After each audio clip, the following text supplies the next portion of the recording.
ಕಡಿಮೆ ಎಣ್ಣೆ ಉಪಯೋಗಿಸಿ ತುಂಬ ರುಚಿಕರವಾದಂತಹ ಈ ಮೀನ್ ಫ್ರೈ ಅಂದರೆ ರವಾ ಫ್ರೈನ ಮಾಡೋದು ಯಾವ ರೀತಿ ಅಂತ ಹೇಳ್ಕೊಡ್ತಾ ಇದ್ದೀನಿ. ಇದು ಮಂಗಳೂರು ಸೈಡಲ್ಲಿ ಜಾಸ್ತಿ ಮಾಡ್ತಾರೆ ರವಾ ಫ್ರೈನ. ಸೊ ನಾವು ಯೂಶುವಲ್ ಆಗಿ ಈಗ ಮಾಡೋದೆಲ್ಲ ಫ್ರೈ ನೀವು ಗೊತ್ತಿದೆ. ಸೊ ಈ ರೀತಿ ರವಾ ಫ್ರೈ ಇರುತ್ತಲ್ವ, ತುಂಬ ಟೇಸ್ಟಿ ಆಗಿರುತ್ತೆ ಮತ್ತು ತಿನ್ನೋದಕ್ಕೂ ಕೂಡ ಒಂಥರ ಡಿಫ್ರೆಂಟ್ ಫ್ಲೇವರ್ ಟೇಸ್ಟ್ ಇರುತ್ತೆ. ಪೂರ್ತಿ ಎಣ್ಣೆನೆಲ್ಲ ಹಾಕಿ ಕರಿಯೋ ಅಂಥ ಅವಶ್ಯಕತೆನೂ ಇರೋದಿಲ್ಲ. ಜಸ್ಟ್ ಒಂದು 4 ಸ್ಪೂನ್ ಎಣ್ಣೆ ಎತ್ತು ಅಂದರೆ ಸಾಕು, ಇದನ್ನು ಮಾಡ್ಬೋದು. ಸೊ ಅದು ಯಾವ ರೀತಿ ಮಾಡೋದು ಅಂತ ಹೇಳ್ಕೊಡ್ತಾ ಇದ್ದೀನಿ, ನೋಡ್ಕೊಳ್ಳಿ. ಹಾಗೆ ಇದಕ್ಕೆ ಬಳಸುವಂಥ ಕಬಾಬ್ ಪೌಡರ್ ಏನಿರುತ್ತಲ್ವ, ಅದನ್ನು ನಾನು ಹೊರಗಡೆಯಿಂದ ತರೋದಿಲ್ಲ, ಸ್ವತಃ ನಾನೇ ಮನೇಲಿ ಮಾಡಿಕೊಂಡು ಮಾಡೋದು. ಯಾವ ಮೀನಿನ ಫ್ರೈ ಪೌಡರ್ ಕೂಡ ಬೇಕಾಗೋದಿಲ್ಲ. ಅದು ಯಾವ ರೀತಿ ಪೌಡರ್ನ ನಾವೇ ಮಾಡ್ಕೊಳ್ಳೋದು ಅನ್ನೋದು ಕೂಡ ತೋರಿಸ್ತೀನಿ. ಸೊ ನೋಡ್ಕೊಳ್ಳಿ, ಇವು ಕೆರೆಯಲ್ಲಿ ಸಿಕ್ಕಂಥ ಮೀನುಗಳು. ಸೊ ಹಾಗಾಗಿ ಸೈಜು ಸಣ್ಣವು ಮತ್ತು ದೊಡ್ಡವು ಮಿಕ್ಸ್ ಇದ್ದಾವೆ. ಸೊ ಹಂಗಾಗಿ ಒಂದು ಸಣ್ಣ ಮೀನನ್ನು ನಾನು ಫ್ರೈಗೆ ಇಟ್ಕೊಂಡಿದ್ದೀನಿ. ಹಾಗೆ ಒಂದು 3 ಕಡೆಗಳನ್ನ ಮಾಡಿದ್ದೀನಿ ದೊಡ್ಡ ಮೀನಲ್ಲಿ. ಸೊ ಈ ರೀತಿ ಕಡೆ ಥರ ಅಂದರೆ ಕಟ್ ಮಾಡಿದರೆ ನಾವು ಪೀಸಸ್ ಆಗಿ, ಸೊ ಅದು ರವಾ ಫ್ರೈಗೆ ಒಳ್ಳೆ ಸಖತ್ ಚೆನ್ನಾಗಿ ಹೊಂದುತ್ತೆ, ಮಾಡೋದಕ್ಕೂ ಕೂಡ ಕಡಿಮೆ ಎಣ್ಣೆನಲ್ಲಿ. ನಮ್ಮ ಹತ್ರ ಇರೋದು ಇವಾಗ ಜಿಲೇಬಿ ಮೀನು. ಸೊ ಇದಕ್ಕೆ ಬಾಂಗಡ ಮೀನಾದರೆ ಭಾಳ ಚೆನ್ನಾಗಿ ಇರುತ್ತೆ ಈ ರವಾ ಫ್ರೈಗೆ. ಮಂಗಳೂರಲ್ಲಿ ಹೇಗೆ ಬಾಂಗಡಿ ಮೀನನ್ನ ಉಪಯೋಗಿಸ್ತಾರೋ ಹಂಗೆ ನಮ್ಮ ಕಡೆ ಜಾಸ್ತಿ ಈ ಜಿಲೇಬಿ ಮೀನೇ ಸಿಗೋದು. ಸೊ ಹಾಗಾಗಿ ನಾನು ಆ ಮೀನನ್ನೇ ಬಳಸ್ಕೊತಾ ಇದ್ದೀನಿ. ಈ ಪೌಡರ್ನ ತಯಾರು ಮಾಡೋದಕ್ಕೆ ಮೊದಲೇದಾಗಿ ನಾನು 2 ಸ್ಪೂನು ಕಾರ್ನ್ಫ್ಲವರ್ನ ಹಾಕೋತಾ ಇದ್ದೀನಿ. ಸೊ ಮೀನು ಎಷ್ಟಿರುತ್ತೋ ಅದ್ರ ಮೇಲೆ ಡಿಪೆಂಡ್ ಆಗಿ ನಾವು ಪೌಡರ್ನ ರೆಡಿ ಮಾಡ್ಕೋಬೇಕಾಗುತ್ತೆ. 1 ಸ್ಪೂನು ಬೋಂಡಾ ಬಜ್ಜಿ ಮಾಡುವ ಕಡಲೆ ಹಿಟ್ಟು, ಹಾಗೆ 1 ಸ್ಪೂನು ಅಕ್ಕಿ ಹಿಟ್ಟು, 1/4 ಚಮಚ ಅರಿಶಿನ ಪುಡಿ, ಹಾಗೆ 1 ಚಮಚ ಖಾರದ ಪುಡಿ, ಮತ್ತೆ ರುಚಿಗೆ ತಕ್ಕಷ್ಟು ಉಪ್ಪು 1/2 ಸ್ಪೂನು, 1 ಸ್ಪೂನು ಶುಂಠಿ ಬೆಳ್ಳುಳ್ಳಿ ಪೇಸ್ಟು. ನಾವು ಅಕ್ಕಿ ಹಿಟ್ಟು ಹಾಕೋದ್ರಿಂದ ಕ್ರಿಸ್ಪಿಯಾಗಿ ಚೆನ್ನಾಗಿ ಬರುತ್ತೆ ಮೇಲ್ಗಡೆ. ಸೊ ಅದಕ್ಕೋಸ್ಕರ ಅಕ್ಕಿ ಹಿಟ್ಟು 1 ಸ್ಪೂನ್ ಹಾಕ್ಲೇಬೇಕು. ನೆಕ್ಸ್ಟ್ ಇದಕ್ಕೆ ಒಂದೇ ಒಂದು ಮೊಟ್ಟೆನ ಒಡೆದು ಹಾಕೋತಾ ಇದ್ದೀನಿ. ಸೊ ಈಗ ಮೊಟ್ಟೆ ಹಾಕೋದ್ರಿಂದ ಚೆನ್ನಾಗಿ ಹಿಡಿಯುತ್ತೆ ಇದು ಮೀನಿಗೆಲ್ಲ.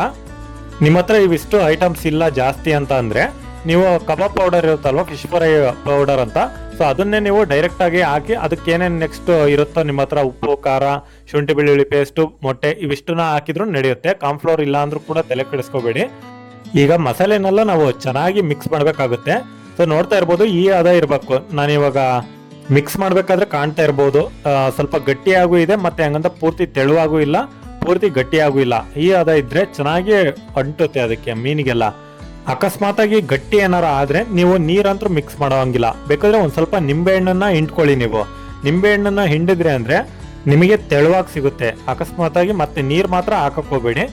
ಅಕಸ್ಮಾತಾಗಿ ಏನಾದ್ರು ತೆಳುವಾಗ ಆಯ್ತು ಅಂತಂದ್ರೆ ನೀವು ಅದಕ್ಕೆ 1 ಸ್ಪೂನು ಕಾರ್ನ್ಫ್ಲವರ್ನ ಎಕ್ಸ್ಟ್ರಾ ಹಾಕೊಳ್ಳಿ, ಕಾರ್ನ್ಫ್ಲವರ್ನ ಆಡ್ ಮಾಡಿ ನಡೆಯುತ್ತೆ. ಮತ್ತೆ ಕಾರ್ನ್ಫ್ಲವರ್ ಜೊತೆಗೆ ಒಂದು ಸ್ವಲ್ಪ ಖಾರ ಪುಡಿನೂ ಕೂಡ ಆಡ್ ಮಾಡಬೇಕಾಗುತ್ತೆ. ಖಾರ ಪುಡಿ, ಉಪ್ಪು, ಈ ರೀತಿ ಪೌಡರ್ ಐಟಮ್ಸ್ ಏನಿರುತ್ತೋ ಅದನ್ನ. ಈಗ ನೆಕ್ಸ್ಟ್ ನಾನು ಎಲ್ಲ ಮೀನುಗಳ್ನು ಕೂಡ ಇವಾಗ ಅದರಲ್ಲಿ ಮಸಾಜ್ ಮಾಡಬೇಕಲ್ವ ಚೆನ್ನಾಗಿ, ಇವಾಗ ರೆಡಿ ಮಾಡ್ಕೋತಾ ಇದ್ದೀನಿ. ಆ ಮಸಾಲೆ ಎಲ್ಲ ಮೀನಿಗೆಲ್ಲ ಅಂಟಬೇಕು, ಆ ರೀತಿಯಾಗಿ ನಾವು ಚೆನ್ನಾಗಿ ರೆಡಿ ಮಾಡ್ಕೋಬೇಕಾಗುತ್ತೆ. ಮಸಾಲೆ ಎಲ್ಲ ಹಚ್ಚಿದ ಮೇಲೆ ಒಂದು 20 ನಿಮಿಷ ನಾವು ಮ್ಯಾರಿನೇಷನ್ಗೆ ಬಿಡಬೇಕಾಗುತ್ತೆ. 20 ನಿಮಿಷ ಏನಕ್ಕಪ್ಪ ಅಂತಂದ್ರೆ ನಾವು ಹಚ್ಚಿರುವಂಥ ಮಸಾಲೆ ಎಲ್ಲ ಹಿಡಿಬೇಕು, ಅದಕ್ಕೆ ಚೆನ್ನಾಗಿ ಅಂಟ್ಕೊಳ್ಬೇಕಲ್ವಾ.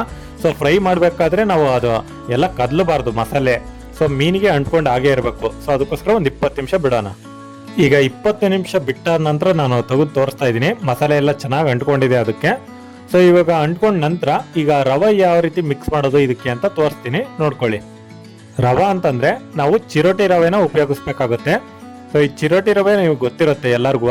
ಸೊ ಆ ಉಪ್ಪಿಟ್ಟು ರವೆ ಅದೆಲ್ಲ ಯೂಸ್ ಆಗಲ್ಲ, ಇದಕ್ಕೆ ಚಿರೋಟಿ ರವೆನೇ ಆಗಬೇಕು.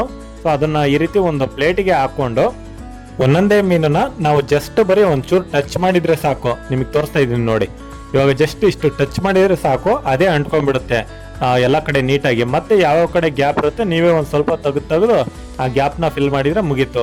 ಈ ರೀತಿಯಾಗಿ ಎಲ್ಲ ಮೀನುಗಳ್ನು ಕೂಡ ನಾವು ರವೆಗೆ ಅಂಟಿಸ್ಬೇಕಾಗುತ್ತೆ.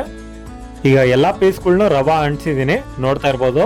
ಈ ರವೆ ಅಂಟಿಸಿದ್ಮೇಲೆ ಜಸ್ಟ್ ಒಂದು 2 ನಿಮಿಷ ಅಂತೂ ಬಿಡಬೇಕಾಗುತ್ತೆ. ಯಾಕಂತಂದ್ರೆ ನಾವು ತಕ್ಷಣಕ್ಕೆ ಫ್ರೈ ಮಾಡಕ್ ಹೋದ್ರೆ ಆ ರವೆ ಬಿಟ್ಕೊಳ್ಳೋ ಅಂತ ಸಾಧ್ಯತೆ ಇರುತ್ತೆ.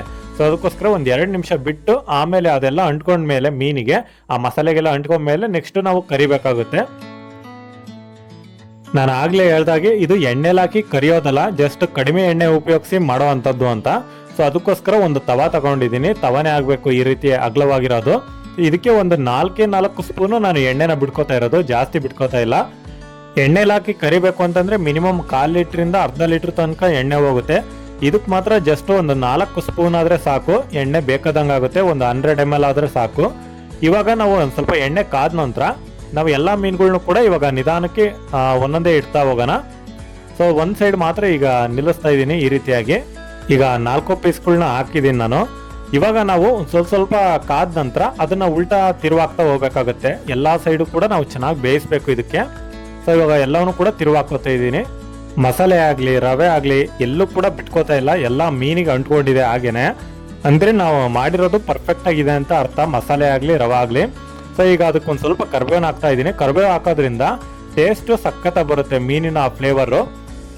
ಈಗ 4 ಕಡೆ ನಾವು ಸ್ವಲ್ಪ ಫ್ರೈ ಮಾಡಿದ ನಂತರ ಎಲ್ಲೆಲ್ಲಿ ಗ್ಯಾಪ್ ಇರುತ್ತೆ, ಎಲ್ಲೆಲ್ಲಿ ಬರೀ ಮಸಾಲೆ ಇರುತ್ತೆ, ಇನ್ನೂ ಬೆಂದಿಲ್ಲ ಅಂತ ಇರುತ್ತಲ್ವಾ, ಆ ಜಾಗದಲ್ಲಿ ನಾವೇ ಸ್ಪೂನಲ್ಲಿ ಎಣ್ಣೆ ತೆಗೆದು, ಎಣ್ಣೆ ಕೂಡ ಬಿಸಿ ಇರುತ್ತಲ್ವಾ, ಸೊ ಆ ಜಾಗದಲ್ಲಿ ಹಾಕಿದ್ರೆ ಸಾಕು, ಅದು ಕೂಡ ಚೆನ್ನಾಗಿ ಮೆಲ್ಟಾಗಿ ಫ್ರೈ ಆಗುತ್ತೆ. ಸೊ ಇವಾಗ ಎಲ್ಲೆಲ್ಲಿ ಗ್ಯಾಪ್ ಇದೆಯೋ ಅಲ್ಲೆಲ್ಲ ಬಿಡ್ತಾ ಹೋಗೋಣ. ಈಗ ಮೀನೆಲ್ಲ ಚೆನ್ನಾಗಿ ಬೆಂದಿದಾವೆ, ಫ್ರೈ ಕೂಡ ಆಗಿದಾವೆ. ಸೊ ಇವಾಗ ಎಲ್ಲವನ್ನೂ ಕೂಡ ನಾನು ತೆಗೆದಿಟ್ಕೋತಾ ಇದ್ದೀನಿ. ಇನ್ನೂ ಕೂಡ ಎಣ್ಣೆ ಉಳಿದಿದೆ, ಇನ್ನೂ 4 ಪೀಸ್ನ ನಾವು ಬೇಯಿಸ್ಬೋದು. ಅಷ್ಟು ಚೆನ್ನಾಗಿ ಇನ್ನು ಎಣ್ಣೆ ಉಳಿತಾಯ ಆಯ್ತು ಅಂತಾನೆ ಹೇಳ್ಬೋದು ನಾವು. ಸೊ ಈ ವಿಧಾನದಲ್ಲಿ ನೀವು ಮಾಡಿದ್ರೆ ಎಣ್ಣೆ ಉಳಿತಾಯನೂ ಮಾಡ್ಬೋದು, ಹಾಗೆ ಟೇಸ್ಟಿಯಾಗೂ ಕೂಡ ಇರುತ್ತೆ. ಮೀನೇನು ಜಾಸ್ತಿ ಇಲ್ಲ, ಒಂದು 5 ನಿಮಿಷ ಆದರೆ ಸಾಕು, ಬೆಂದ್ಬಿಡ್ತಾವು ಚೆನ್ನಾಗಿ. ಸೊ ಇವಾಗ ಎಲ್ಲವನ್ನೂ ಕೂಡ ತೆಗಿಯೋಣ. ನಮ್ಮ ಕಡೆ ಮೀನು ಮಂಗಳೂರು ಸ್ಟೈಲಲ್ಲಿ ಕರೆದಿದ್ದೀವಿ ಇವಾಗ. ಸೊ ಅದು ಯಾವ ರೀತಿ ಇದೆ ಅಂತ ನಾನು ಟೇಸ್ಟ್ ಮಾಡಿ ರಿವ್ಯೂ ಮಾಡ್ತೀನಿ. ಇಂಥ ಫ್ರೈಗೆ ಮುಳ್ಳಿಲ್ಲದ ಮೀನುಗಳು ಆಗಬೇಕು. ಸೊ ಜಿಲೇಬಿ ಮೀನಲ್ಲಿ ಒಂದು ಮೀಡಿಯಮಲ್ಲಿ ಇರ್ತಾವೆ ಮುಳ್ಳುಗಳು. ಸೊ ಹಾಗಾಗಿ ಇದನ್ನ ತಿನ್ನೋದಕ್ಕೆ ನಾವು ನೀಟಾಗಿ ನೋಡ್ಕೊಂಡು ಬಿಡಿಸ್ಕೊಂಡು ತಿನ್ಬೇಕಾಗುತ್ತೆ. ಬಾಂಗಡ ಮೀನಲ್ಲಿ ಅಷ್ಟು ಮುಳ್ಳು ಇರೋದಿಲ್ಲ, ಬಟ್ ಈ ಜಿಲೇಬಿ ಮೀನಲ್ಲಿ ಒಂದು ಸ್ವಲ್ಪ ಮೀಡಿಯಮ್ ಆಗಿ ಇರ್ತವೆ. ಸೊ ದೊಡ್ಡ ಮೀನಾದ್ರೆ ತಲೆ ಕೆಡಿಸ್ಕೊಳಂಗಿಲ್ಲ, ಯಾಕಂದ್ರೆ ಮುಳ್ಳು ಸಹಿತ ಅವು ಸ್ವಲ್ಪ ದೊಡ್ಡ ಸೈಜಲ್ಲಿ ಇರ್ತಾವಲ್ಲ, ತೆಗಿಯೋಕ್ಕೂ ಈಸಿ ಆಗುತ್ತೆ. ಬಟ್ ಇವು ಮಾತ್ರ ಸ್ವಲ್ಪ ಬಿಡಿಸ್ಕೊಂಡು ನೋಡ್ಕೊಂಡು ತಿನ್ಬೇಕಾಗುತ್ತೆ. ಈ ಕಾಟ್ಲ ಮೀನು ಅಂತ ಬರ್ತಾವೆ, ಅವು ಇನ್ನೂ ಹೆವಿ ಮುಳ್ಳದು. ಸೊ ಅದರಲ್ಲಿ ಫ್ರೈ ಮಾಡಿದ್ರು ಅಷ್ಟೇ, ಸಾರು ಮಾಡಿದ್ರು ಅಷ್ಟೇ, ಭಾಳ ಹುಷಾರಾಗಿ ತಿನ್ನಬೇಕು. ಸೊ ಈ ರೆಸಿಪಿ ನಿಮಗೆಲ್ಲ ಇಷ್ಟ ಆಗಿದ್ರೆ ದಯವಿಟ್ಟು ನನ್ನ ಚಾನಲ್ಗೆ ಸಬ್ಸ್ಕ್ರೈಬ್ ಆಗಿ, ಹಾಗೆ ಹೀಗೆ ಸಪೋರ್ಟ್ ನಿಮ್ಮದು ಯಾವಾಗಲೂ ಕೂಡ ಇದೇ ರೀತಿಯಾಗಿ ಇರಲಿ. 2000 ಜನ ಸಬ್ಸ್ಕ್ರೈಬ್ ಆಗಿದ್ದಾರೆ, ಹಾಗೆ ಇನ್ನೂ ಕೂಡ ಮುಂದುವರಿಲಿ ಅಂತಲೇ ಹೇಳ್ತಾ ಇದ್ದೀನಿ. So thanks for watching.